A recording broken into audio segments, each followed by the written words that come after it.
যখন আল্লাহর ওলি হয়ে গেছে তখন কিন্তু আর মাতাল নেই। জীবনে এমন অনেক আল্লাহর ওলির কথা আপনাদের বলতে পারি যারা সারা জীবন মদ খেতেন, মদের আড্ডায় থাকতেন, শরাব পান করতেন, রাত দিন শরাব খানায় পড়ে থাকতেন, অথচ জীবনের একটা মুহূর্তে এমন অন্তর থেকে তওবা করলেন, এমন মদ ছেড়ে দিলেন, সেই জামানার বড় আল্লাহর ওলি হয়ে গিয়েছে।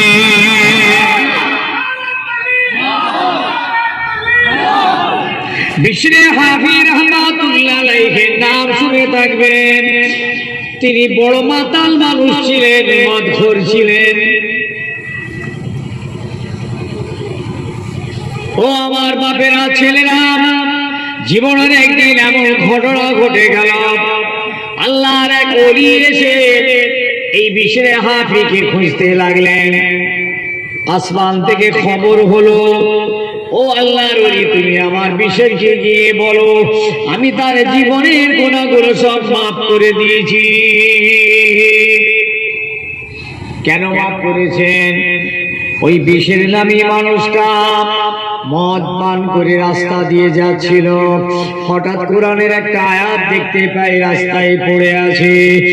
আরে আল্লাহর কোরআন, আল্লাহর কালাম কত বড় বেয়াদবি! এই না মনে করে তাকে তুলে নিয়ে ওকে জড়িয়ে আর ভালোবেসে চুমা খেয়ে মাথায় লাগিয়ে সুন্দর করে তুলে নিয়ে গিয়ে ঘরেতে তাকে রাখলো।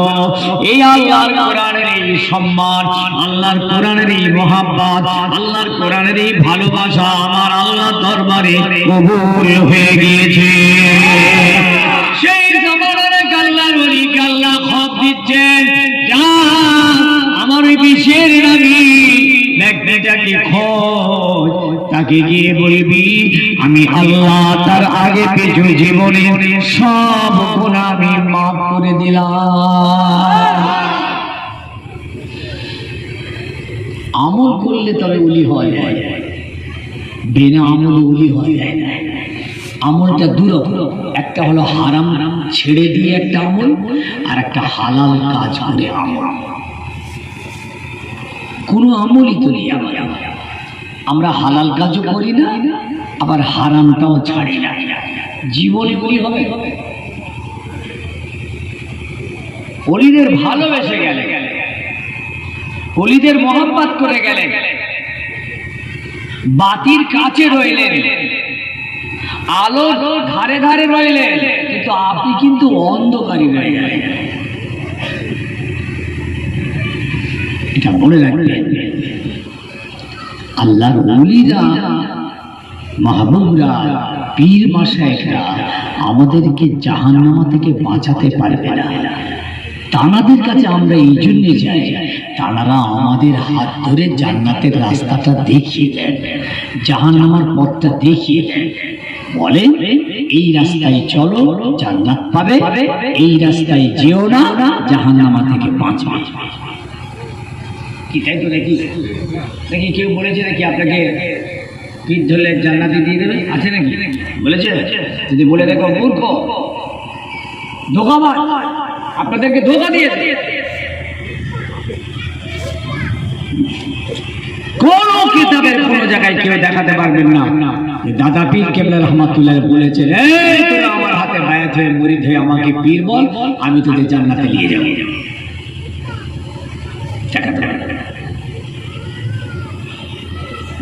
তিনি বলেছেন, বাবা আমলি জীবন তৈরি করো, আমি দোয়া করছি এই পথে চলো, এই পথে চলো না, ভালো আমল করো, খারাপ আমল ছেড়ে দাও, যাও। আমি আবু বকর দোয়া করছি আল্লাহ তোমাদেরকে জান্নাতি বানিয়ে দেবে। তাহলে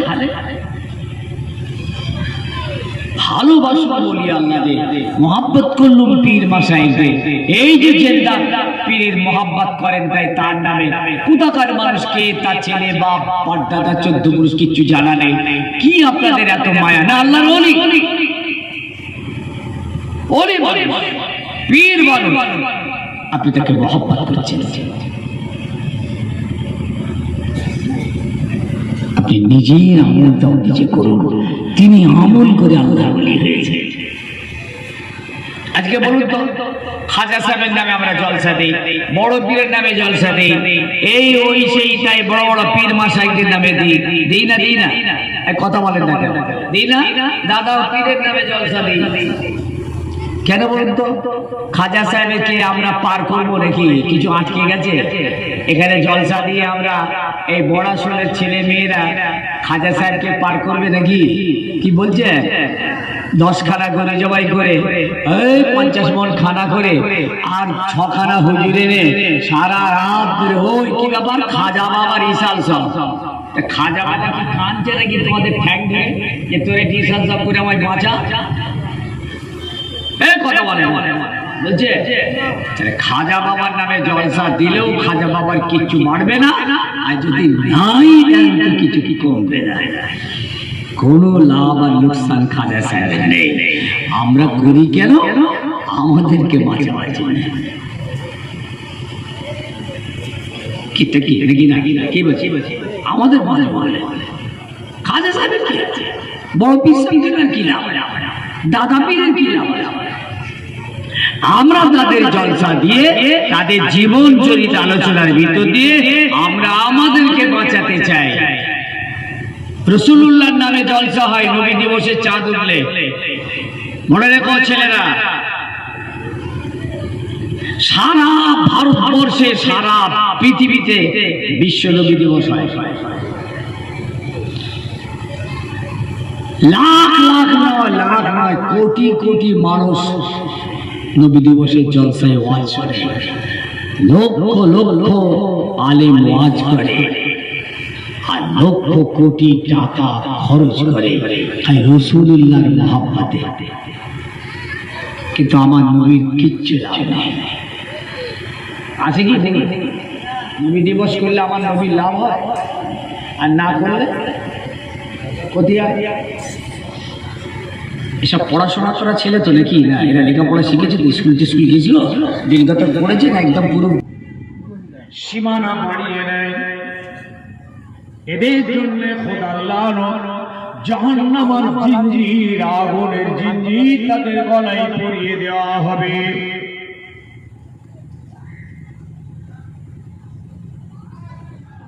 আপনার নামাজ বাঁচাতে পারবে না, আপনি রোজাদার বাঁচাতে পারবে না, আপনি হাজী সাহেব বাঁচাতে পারবে না, কোরবানি দিয়েছেন বাঁচাতে পারবে না। এই পরের জায়গা জোর করে কেটে নেওয়ার কারণে আপনাকে জাহান্নামে যেতে হবে। কেন?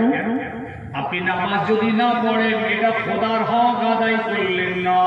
আল্লাহর কাছে যদি কাঁদেন, আল্লাহ আপনাকে মাফ করবে। কিন্তু পরের জায়গা জোর করে ঘিরে নিয়েছেন, বেঁধে নিয়েছেন, বাড়িয়ে নিয়েছেন, এইটা হলো বান্দার হক।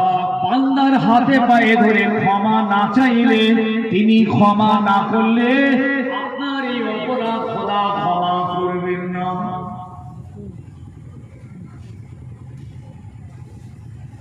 অসুবিধা হচ্ছে দেখি, বাঁচার জন্য বলছি না, আল্লাহর ওলির ইসাল সব তো এইসব ওলি কি করে হয়েছে দেখে এইসব ছিল।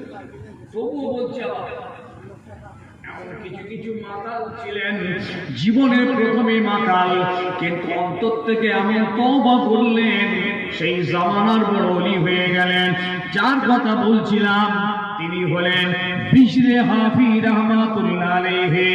আল্লাহর ওলি খবে দেখলেন যে যা আমার বিশিরকে গিয়ে বলো, তার ওই কোরআনের আয়াতটাকে তুলে নিয়ে গিয়ে যত্ন করে রাখাটা আমি আল্লাহ তো খুশি হয়ে গেছি, তার জিন্দেগি সব গুনাহ আমি মাফ করে দিয়েছি। আল্লাহর ওলি খুঁজছেন বিশের। লোককে জিজ্ঞেস করে বিশের কে চেনেন? বিশের কোথায়? বলে ও সেই যে মদ টদ খাই সেই বিষয়। বলে হ্যাঁ, ওই মদখানার ভিতরে আছে। আল্লাহর ওলি মদখানার দরওয়াজায় গিয়ে দাঁড়িয়ে গেলেন, দেখে বিশের মদ খেয়ে চুর হয়ে আছে, নেশায় চোখ লাল। বলে আপনার নাম কি? বিশের। বলে হ্যাঁ, কি ব্যাপার? বলে শোনেন, আল্লাহ পাকের তরফ থেকে আপনার জন্য বড় নিয়ামতি খবর এসেছে। আল্লাহ আপনার উপরে বড় খুশি হয়ে গেছেন। এইটা বলার জন্য আমাকে আপনার কাছে আল্লাহ পাক পাঠিয়েছেন। আল্লাহ আপনার জীবনের সব গুণ আল্লাহ মাফ করে দিয়েছে।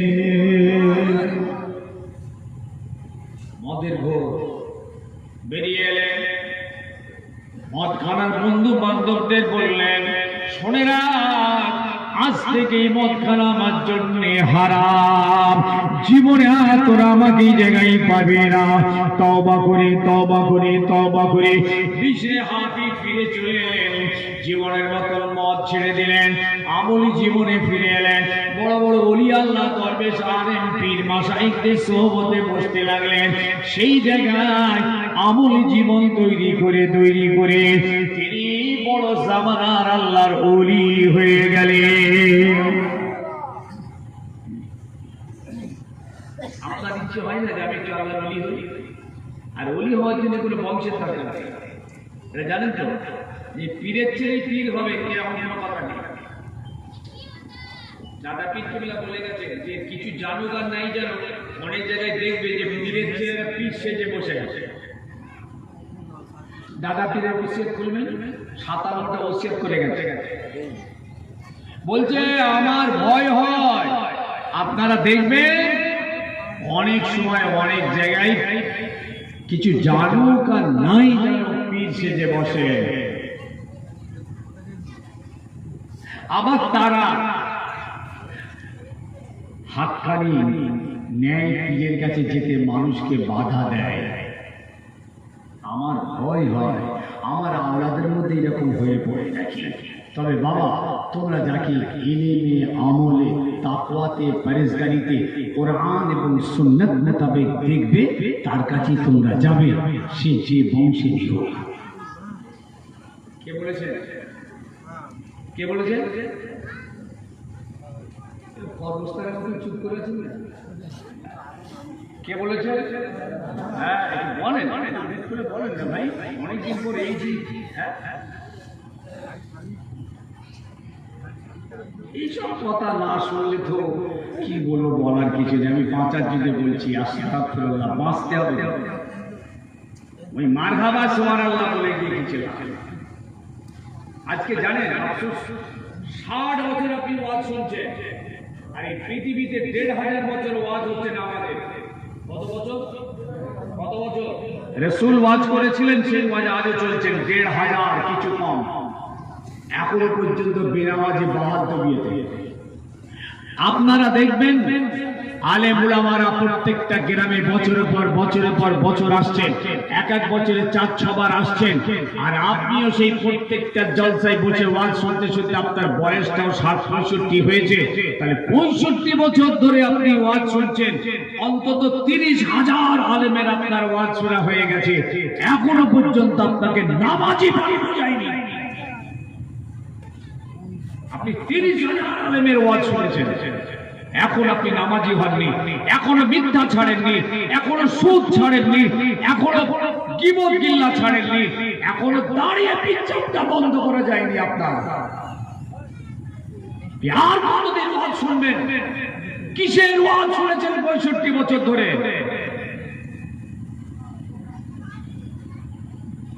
আল্লাহ কোরআন পাকের এক জায়গায় তাই বলেছেন, খাতামাল্লাহ আলা কুলুবিহিম, আল্লাহ ওদের দিলেতে মোহর মেরে দিয়েছে।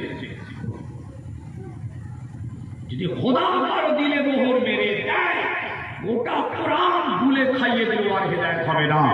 7খানা কোরআন ছোট ছোট তাবিজ আকারে যদি বেঁধে দেওয়া হয়, গলায়, ডান হাতে, বাঁ হাতে, বুকেতে, মাথাতে, কোমরেতে, 7খানা কোরআন বেঁধে দিয়ে দেখুন তো দেখি মাতাল মদ ছাড়ে কিনা, বেনামাজি নামাজি হয় কিনা। মনে হচ্ছে হবে? দেখেন তাহলে বেঁধে দিন 7টা কোরআন শরীফ। খারাপ লাগছে? খুব খারাপ লাগছে। 5 বার জন্য বলছি, আমার অনেক শিক্ষিত ছেলেরা আছে, অনেক বুদ্ধিজীবী আছে, অনেক সিনিয়র আছে, ইসলামকে বোঝার চেষ্টা করো, দ্বীনকে সঠিকভাবে বোঝার চেষ্টা করো প্লিজ।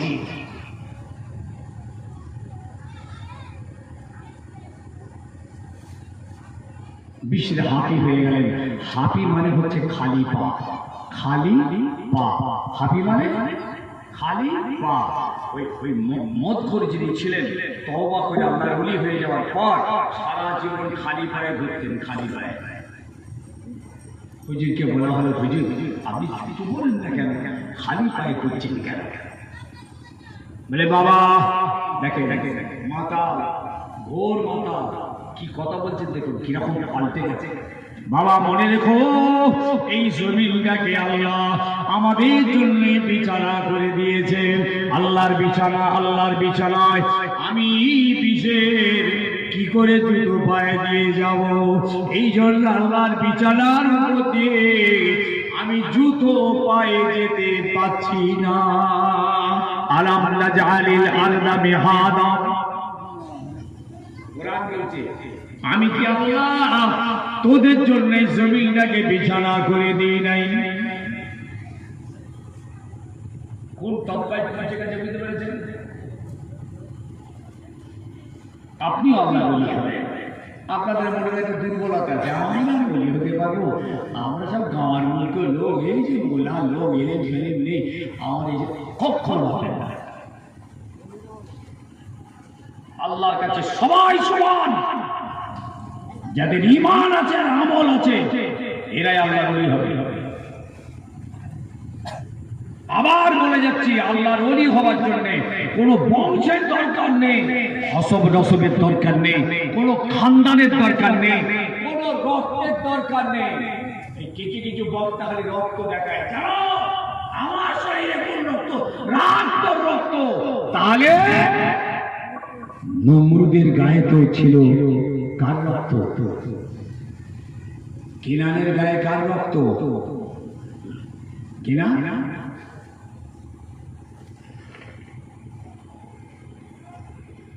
ইব্রাহিম, নূহ আলাইহিস সালামের ছেলের নাম কি? কিনা। এটা কার ছেলে? নূহ আলাইহিস সালামের ছেলে। তাহলে নবী তিনি, নবী নূহের ছেলের গায়ে নবীর রক্ত ছিল। কাফের। আবার আজর হচ্ছে ইব্রাহিম নবীর বাপ। ইব্রাহিম হলেন আল্লাহর নবী, আর আজর হলো কাফের। আল্লাহর কাছে সব চলবে না। আমলি জীবনে আসলে হক পথে আসে, অন্যায়কে অন্যায় বলে ত্যাগ করুন, ন্যায়কে ন্যায় বলে জড়িয়ে ধরুন। দুটোর সমন্বয় হলো ইসলাম। একটা হলো ভালোটা করতে হবে, খারাপটা ছাড়তে হবে, দুটো মিলিয়ে ইসলাম। বলো তো, একটা প্রশ্ন করি আপনাদের। ধরুন এই মসজিদ থেকে একজন উঠে দাঁড়িয়ে বলছে, হুজুর আজ থেকে আমি কথা করলাম আমার মৃত্যু পর্যন্ত জীবনে আর কোনোদিন আমি সব সময় ভালো কাজ করব, সব সময় আমি ভালো কাজ করে যাব, নামাজ, রোজা, হজ, যাকাত, কুরবানি, দান, খায়রাত, তাসবিহ, তাহলিল, তেলাওয়াত। কিন্তু হুজুর হারামটা আমি ছাড়তে পারবো না।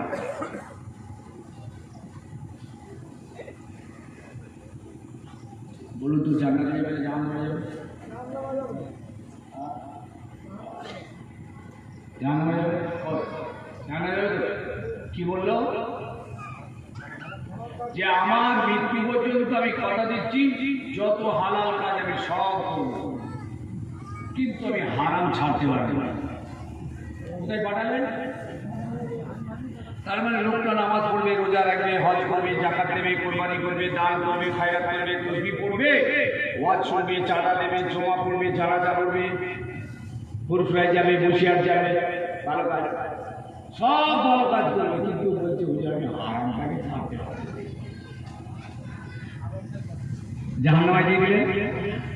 আর একজন এই হুজুর মওত পর্যন্ত আমি কথা দিলাম যত হারাম আমি সব তওবা করে ত্যাগ করে দিলাম, মৃত্যু পর্যন্ত কোনো হারাম কাজ আমার দ্বারা আর হবে না, সব তওবা করলাম, কিন্তু হুজুর ভালো কাজ আমি করতে পারবো না।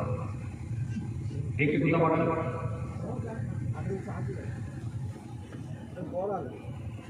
দুটোই যাবে না? সব চাপ হয়ে যাচ্ছে নাকি? প্রশ্ন করা হয়ে যাচ্ছে। আল্লাহ রসুল না সাহাবায়ে কেরামদের যখন ওয়াজ করে শোনাতেন এই উদাহরণ দিয়ে একটা কথা 3 বার করে বলতেন আর উদাহরণ দিয়ে বলতেন যাতে সাহাবীরা কথাটা ভালো বুঝতে পারে। তাহলে একও জাহান্নামাই দিলেন, ওকেও জাহান্নামাই দিলেন। আপনাদের কথা মতো নামাজ রোজা পড়েও জাহান্নামাই যাবে, আপনাদের কথা মতো মদ সুদ ঘুষ চুরি ডাকাতি জেনা ডাকাতি ছেড়ে দিয়েও জাহান্নামাই যাবে। তা জান্নাতে যাবে তো?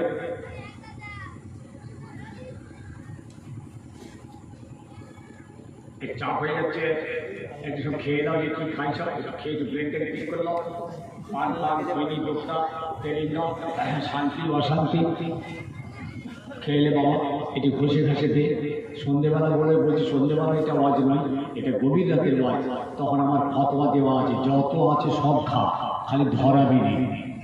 রাত 3টের সময় ওয়াজ হচ্ছে, লোক তো অর্ধেক বসে আছে, অর্ধেক মার্ডার হয়ে গেছে, দেহটা খালি বসে আছে, রূপ কিন্তু বেরিয়ে চলে গেছে। ওই তাদেরকে তখন বলতে হয় বাবা যা আছে বার করে খা, বসে ঘাসে পেলাকে দে বাবা একটুখানি একটুখানি ঠিকঠাক হোক, একবার যে কাত হয়ে দিচ্ছিস। এখন তো চাঙ্গা বলে জান্নাতে যাবে তো?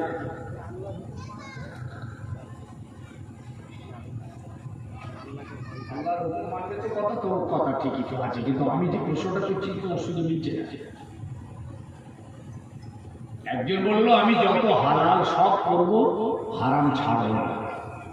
আরেকজন বললো আমি সব হারাম ছেড়ে দেব, কিন্তু হালাল করতে পারব না।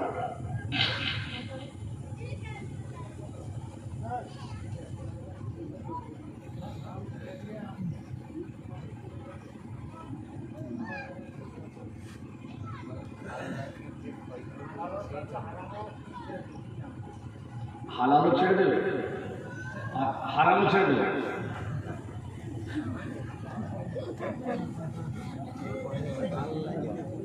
আচ্ছা, এই বিষয়টা থাক রইল, এটা একটু চিন্তা ভাবনা চালাও, পরে আবার দেখা সাক্ষাৎ করলে তখন দেখা যাবে। হ্যাঁ, টিকিট করো না, এখন ট্রেন চালাবো। এবার একজন আল্লাহ নবীর কথা বলছি, দেখেন কত ভয় অন্তরে দেখে। আপনি তো বললেন আমার অন্তরে ভয় আছে, যা ভয় আছে বুঝাই গেল।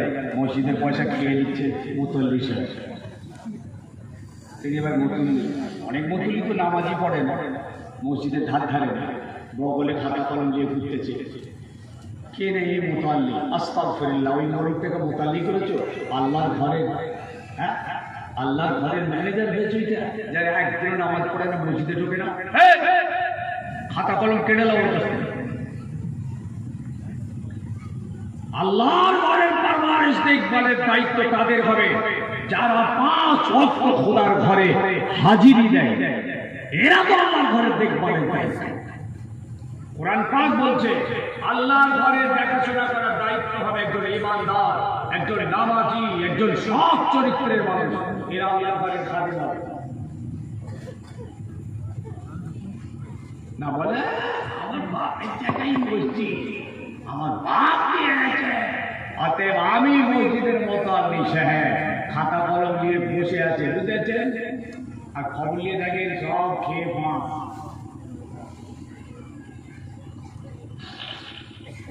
বুঝতে পারছেন তো? আমি সারা বাংলার বিষাক্ত পয়জনের কথা বলছি, সমাজের কথা বলছি।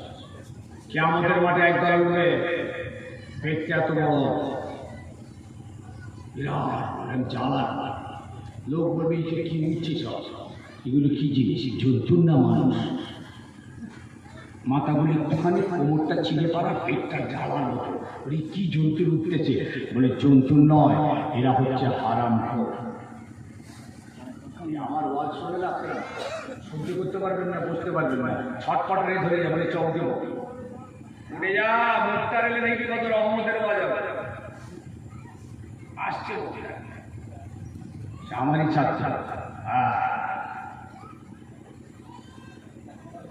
আল্লাহর ওলি হযরত ফুযাইল বিন আয়াজ রাহমাতুল্লাহ আলাইহি।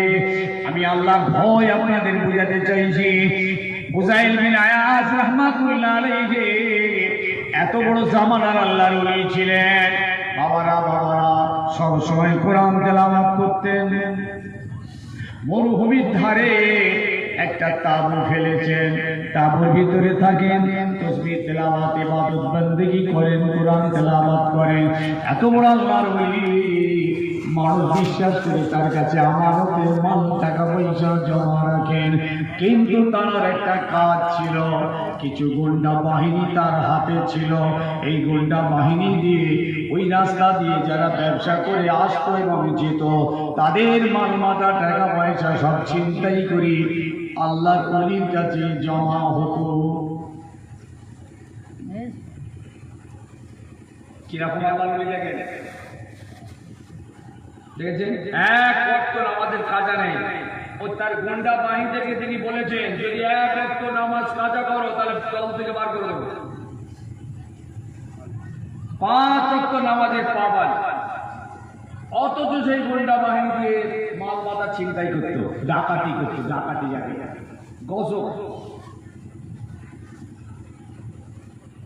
একদিন এক আল্লাহর কোরআনে পাকের হাফেজ ওই রাস্তা দিয়ে যাবে, লোকেরা মানা করছে ওই রাস্তা দিয়ে যেও না, ফুজাইলের গুন্ডা বাহিনী আছে, তোমার উপরে হামলা হয়ে যাবে। কোন লোক ওই রাস্তা দিয়ে যাতায়াত করতো না, কেননা মাল মাথা কেড়ে নেওয়া হয় ভয়ে। আর কোন ব্যবসায়ী ওইখান দিয়ে আর যেত না।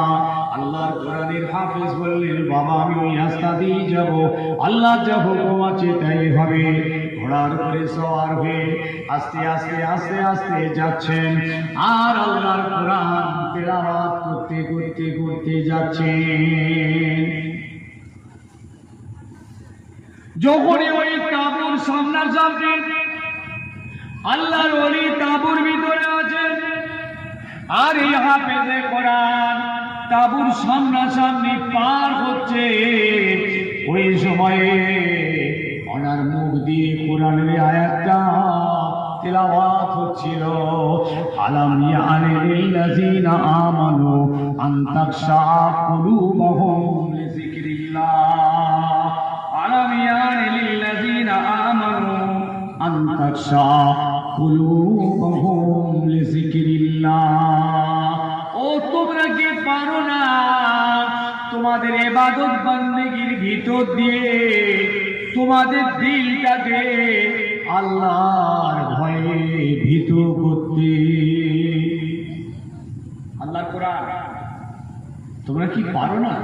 তোমাদের ইবাদত বندگি তো আছে, কিন্তু ভয়টা তো নেই। তোমরা কি পারো না তোমাদের ইবাদত বندگির ভিতর দিয়ে তোমাদের অন্তরটাকে আল্লাহর ভয়ে ভীত করতে? এই কথা বুঝতে পারছেন? এই আয়াতটা না উনি পড়ে বেরিয়ে গেলেন, একদম আয়াতের আওয়াজটা গিয়ে ওই ফুজাইল বিন আয়াজের কানের মধ্যে গিয়ে ঢুকলো।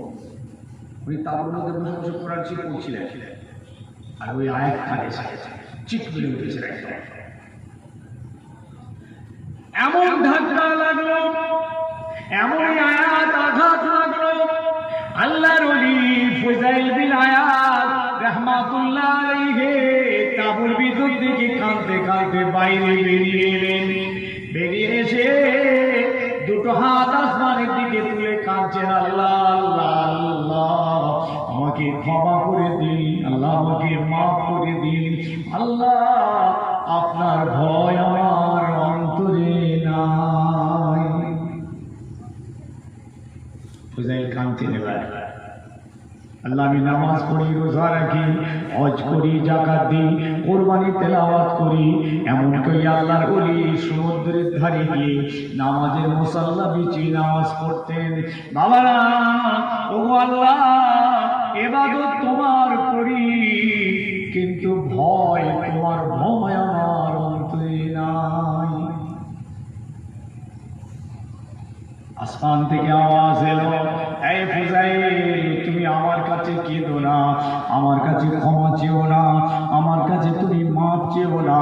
কেন? তোমার গুনাহ তুমি তো আমার কাছে করো নাই, আমার নামাজ রোজা তুমি তো ঠিক ঠিক আদায় করেছো, অতএব আমার কাছে তোমার কোনো গুনাহ নাই। যাও, যাদের মাল মাথা কেড়ে নিয়েছে তোমার গন্ডা বাহিনী দিয়ে তুমি যাদের টাকা পয়সা মাল মাথা চিন্তাই করেছো তাদের কাছে গিয়ে ক্ষমা চেয়ে নাও। আজকে আমাদের দুনিয়াদারির এই মুআমিলাতে কত মানুষের পয়সা কত মানুষ ইচ্ছা করে দেয় না, খালি জানাজার মাঠে এলে পরে আমরা চিৎকার, আমার আব্বা মরে গেছে, আপনারা আল্লাহ রাস্তে অন্তরে ব্যথা দুঃখ দিয়ে থাকলে ক্ষমা করে দেবেন, আর যদি কোনো দেনা পাওনা থাকে তাহলে আপনারা বলবেন। এইবার 1 মাস পরে দুটো লোক এসেছে সেই ছেলেটার কাছে, এসে বলছে, বাবা তোমার আব্বার কাছ থেকে আমি 5,000 টাকা পাই, একটু দিলে ভালো হয়। আচ্ছা কিসের টাকা? তোমার আব্বার তার দেনা ফেলেছিল বাবা, তোমার খুব ব্যারাম হয়েছিল, হসপিটালে নিয়ে যাচ্ছিল, মরে যাওয়ার মতো অবস্থা, তাই আমাকে এসে কান্নাকাটি করছিল যে বাবা আমার পয়সা ছেলেটা মরে যাবে, আমি 5,000 টাকা তোমার জন্য দিয়েছিলাম। তুমি যখন টাকা ধার দিয়েছ আমাকে বলে দিয়েছ যাও কবরে চলে যাও, চ্যাপ্টার শেষ। দেখেছে কি বলছেন কি আপনারা? চ্যাপ্টার শেষ হয়ে গেল। দেনাদার বাপ মা খেয়ে মরে যাবে, ছেলে কি দেখে দাঁড়াই না, তাই ছেলে বাপের উচিত ছিল তার জায়গা জমি ভিটে ভাটা অংশ যেখানে যা যেটুকু আছে 1 কাঠা 5 কাঠা 2 কাঠা 8 কাঠা বিক্রি করে দিয়ে ওই টাকা দিয়ে দেনাটাকে মিটিয়ে কবরে যাওয়া দরকার ছিল।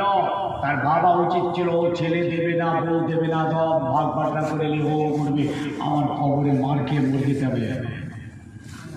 ও কানা ফেরেস্তা পিটাবে, সোর পিটা করবে, একদম কানা ফেরেস্তা। এখনো বলছি যে কোনো দেনাদারের আছেন, হয় গিয়ে মিটিয়ে দেন, নাই হাতটা ধরে ক্ষমা চেয়ে নেন। ইয়েস অর নো, দুটো রাস্তা খোলা আছে। আপনি যদি খানে কাবার গেলাপ ধরে কাঁদেন আল্লাহর কাছে, কাঁদতে কাঁদতে কাঁদতে কাঁদতে গেলাপ ছিঁড়ে একদম খানায় কাবার মাঝখানে পড়ে আর যদি মারা যান, সারা পৃথিবীর লোক বলবে বিরাট আল্লাহর ওলি রে, খানায় কাবাতে পড়ে মরে গেছে। আর আমি আমজাদ ফতোয়া দেবো সোজা জাহান্নামে।